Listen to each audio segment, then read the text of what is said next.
Welcome along to your latest Saints news here on the channel. Thank you for tuning in. Loads and loads to discuss and to debate in today's episode. Lots of stories that I want to react upon from the weekend. There's a few quotes that I've brought you that I want to discuss on the channel.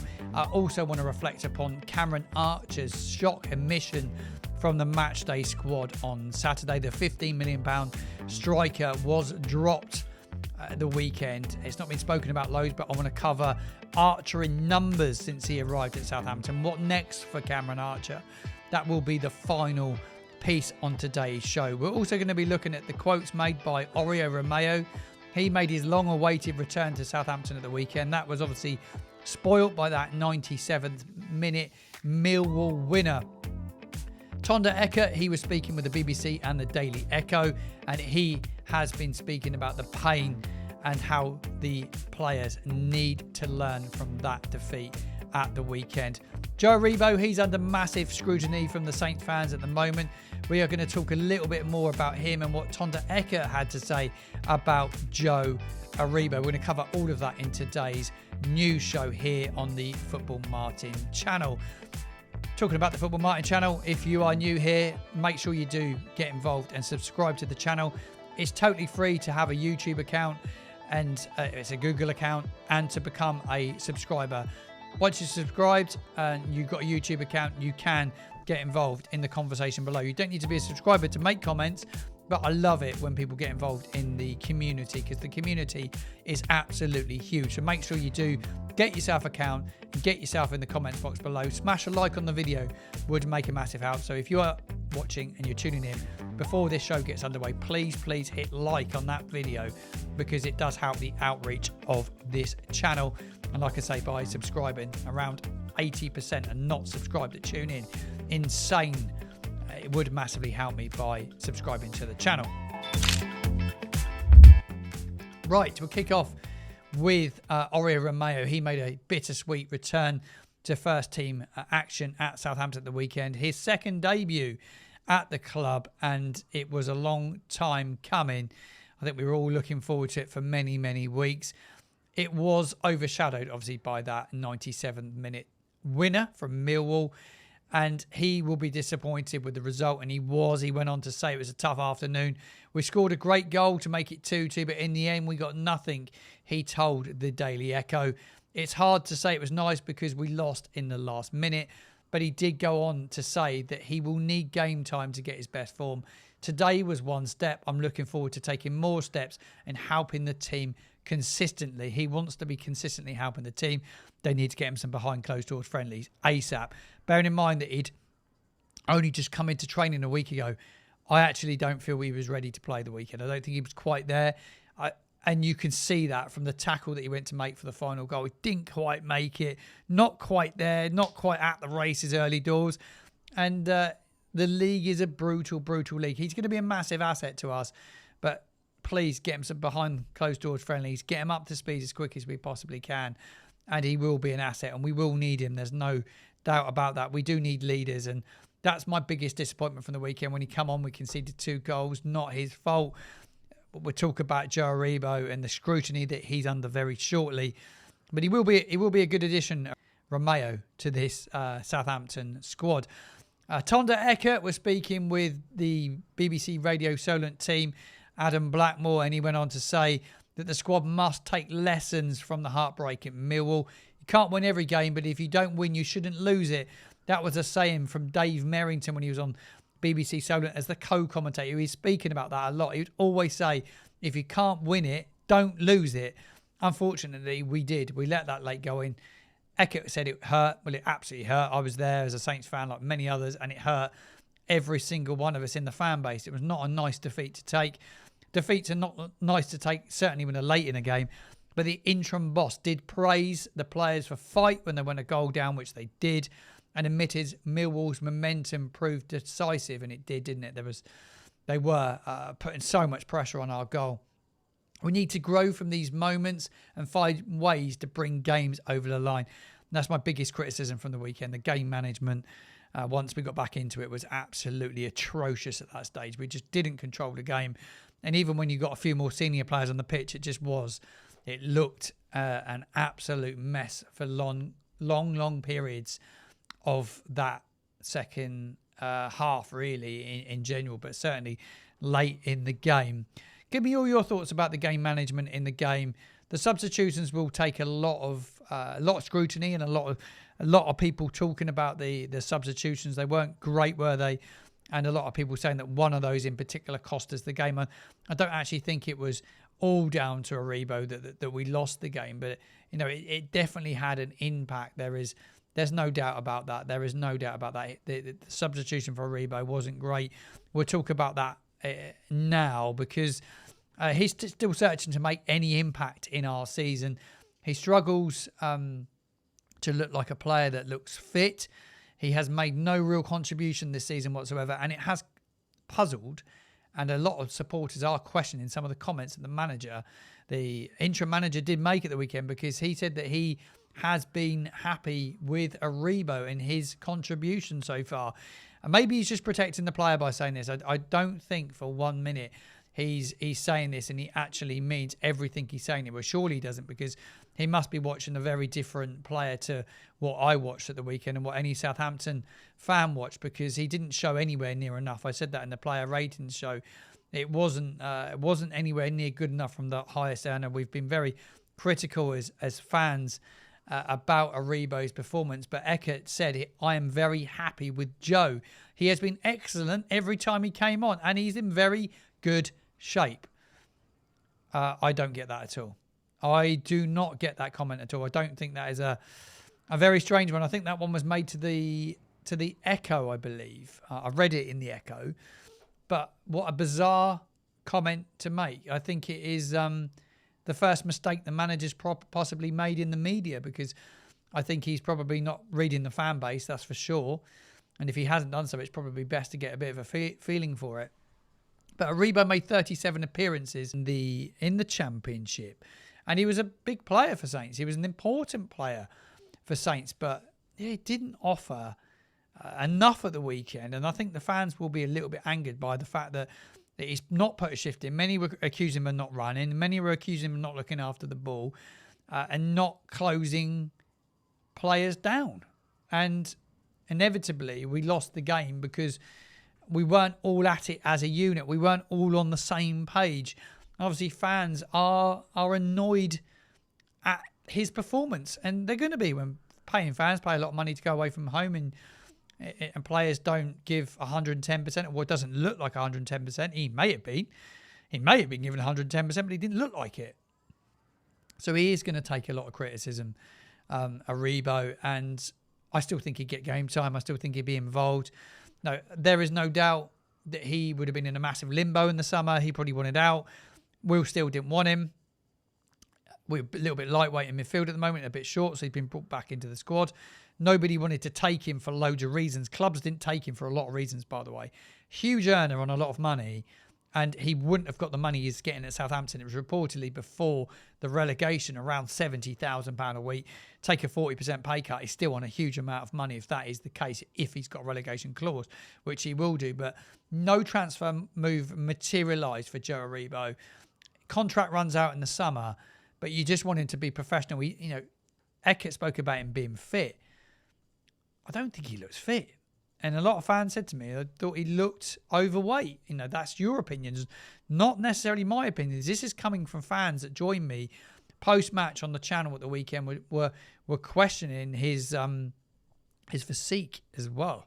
So, yeah, look, he would need to do a lot better if he's going to make any contribution for us moving forward. But he's not had a proper pre-season. That's down to him. Even when you're in limbo, you still got to get a pre-season under your belt. Game time's difficult. That's not his call. He needs the manager to want to play him and want him to be a part of the plans. And they're stuck in a situation where they're probably trying to get him in the shop window now. But I think it's probably best for all parties that he probably does move on in January. Whether they can get him out in January, I think that one does remain to be seen. And I think it will be very difficult to get anyone taking him when he's on the amount of money that he is on. Elsewhere in football today, Championship outfit Sheffield Wednesday have been docked a further 6 points by the EFL, taking their current points tally to -10 now. So they've been deducted a total of 18 points. It all comes after the administration and the club looking for new owners. So they're going to get relegated. Great football club, and it's going to be a real tough one for Sheffield Wednesday to recover this season. They will go down to League One. They are set for relegation, and Saints don't play them, I don't believe, again till into February time. I don't know the date of it, but I know it's around February time. Hopefully try and make that trip there, because I've never been up to Sheffield United or Sheffield Wednesday before to watch a game of football. Right, what else did I want to cover on the channel? If you can hear wind, it is very, very windy here where I am right now. I'm on the Isle of Wight. It's so exposed and windy. You can hear the wind whistling. I can hear it. You probably hear it on the mic, because the mic picks up sounds in the background, and I can feel the draft underneath my desk this Monday evening. Right, what else did I want to cover? I want to cover a player that was absent from the matchday squad at the weekend, a man that's had a very, very tough time since he joined us at Southampton Football Club, and that is Cameron Archer. I did an article this morning because I wanted to look back at Cameron Archer's time at Southampton and go back to last season, look at the amount of games he played, and look, he's had a really tough time as a Saints player, and he was left out the squad totally the weekend. He wasn't even involved the weekend. He was left out. The manager, Tonda Eckert, favoured Nick Oyekunle on the bench. The 18-year-old was ahead of Cameron Archer. And what does that mean for Cameron Archer moving forward? Well, Archer was a man that Southampton spent a whopping £15 million for back last summer. Russell Martin signed him, or the club and Russell Martin signed him as a part of their Premier League squad last season, and he had a really tough year, didn't he? It was a real tough season. He's not really ever set it alight down here at Southampton. I want to have a look at some of his stats since he arrived down here on the South Coast, and I don't want to be harsh to him. They are what they are, and I think he's a player that could go and have a really good future. Whether it's at Saints or not, I don't know. Last season he played 53, but he's played a total of 53 times for the club. Total goals this season and last season, 7. This season so far, he's played 10 games. He's been involved in 10 games. He's got on the field in 10 games. He has just the 1 goal. He's massively underperforming his XG, which is 3.09. He's had no assists whatsoever, just the 13 shots. Very good pass accuracy of 79%. Created 5 chances this season, and he's had 3 successful dribbles. And I look at Archer's time at Southampton, and I feel a little bit sorry for him, actually. He showed glimpses last season of the player that he could be. Certainly that goal he scored against Arsenal that day when Mateus Fernandes popped that ball in the channel and he cut inside and he slipped it past David Raya in the Arsenal goal, celebrating in front of the Saints fans. I thought, here we go. That's the Cameron Archer that we were getting. I always thought he was the replacement of Adam Armstrong. He was going to go on and become the next Adam Armstrong. And it just didn't happen for him, did it? He was a real up-and-coming prospect of the Villa Academy. And when I interviewed Villa fans last season, down where they visited us in the Premier League, they spoke so highly of Cameron Archer, but he's never really had that breakthrough in the team. Never had that consistency to kind of go and get goals. At a time at Sheffield United, had a season with them, got a few goals in a really struggling Championship side, but I always thought he was a genuine finisher, but confidence is everything for strikers. And I said that in my article this morning. And I think the chopping and changing the manager last year didn't help him. And now he finds himself behind an 18-year-old at the club. It looks like Eckert doesn't fancy him now as well. And it brings me on to, is it now time to think about selling Cameron Archer? Will they get back anywhere near what they paid for him? Probably not. But he was feeling like he's probably stuck in limbo, I would think. Confidence, like I said, will be low because he's not playing football. He left out the weekend. I'm not entirely writing him off as a Southampton player, but something will have to change. Otherwise, it'd be one of those signings that you look back on and think it was a terrible £15 million spent. It was a lot of money to spend on a striker. When you reflect upon it, they were probably looking for someone of the similar kind of calibre to Adam Armstrong in terms of pace, playing off the shoulder, and somebody that can run channels like he can. Someone that scored goals at championship level. He had that brilliant spell with Middlesbrough, didn't he? Where he had it. Well, the Middlesbrough fans spoke to me when we played him early on in the season, and they spoke really highly of Cameron Archer, and they were like dreading playing against him. Well, I think anyone would dread playing against him at the moment. He scored 11 goals in 20 championship games for Middlesbrough. Quite an incredible return for Archer, but it is not worked out for him on the South Coast. Is it time now to cash in on him? Get involved in the comments box below. Do Saints cash in on Cameron Archer? Did they loan him out? I don't see a world where he gets loaned out, but Saints do need a striker that is going to start making an impact, certainly with Damien Downs and his injury and how poor he has looked. I think it is number one priority this January to go and get a striker. We will cover everything, by the way, for the January transfer window on the channel. You can get involved a bit more with the channel if you want to. If you want some exclusive content, there will be loads during the transfer window as well. Right hand side of your screen, there's a patron deal that I've got going on for Cyber Monday, because it is Cyber Monday at the time of recording. You can save 50% off a patron membership for the next couple of days. And you can support the channel for as little as £1.99. Massive help to me, and you will get in return some exclusive content. I'm giving away some goodies at the moment, so everybody that was a member during November have been entered into a raffle, which we are drawing tomorrow. There's some goodies that have been given away as well. So there's chance to win gifts, there's chance for exclusive content, and at some stage I will do a ticket giveaway to come and watch a game with myself. So make sure you get involved in that one. I think that wraps up everything I wanted to cover in today's Saints news. I'll be back creating more content over the next couple of days. I will cover anything that happens if the managerial situation changes. I did hear tonight on TalkSport on my way back in that Daniel Farke has 2 games to save his job at Leeds United. He's on the verge of getting sacked. I believe they play Chelsea maybe tomorrow night, the night after. But he'd probably be on our radar. Would Saints be looking at Daniel Farke? Would you take Daniel Farke at Southampton? Get involved in the comments box below. Would you want to see him at Saints? Or do they give it to Tonda Eckert? It's not happened at this moment in time. It's not been announced. Will they do it? I don't think they're in any rush to do anything, but it does leave uncertainty. Longer it goes, more uncertainty it will leave surrounding our managerial situation. Right.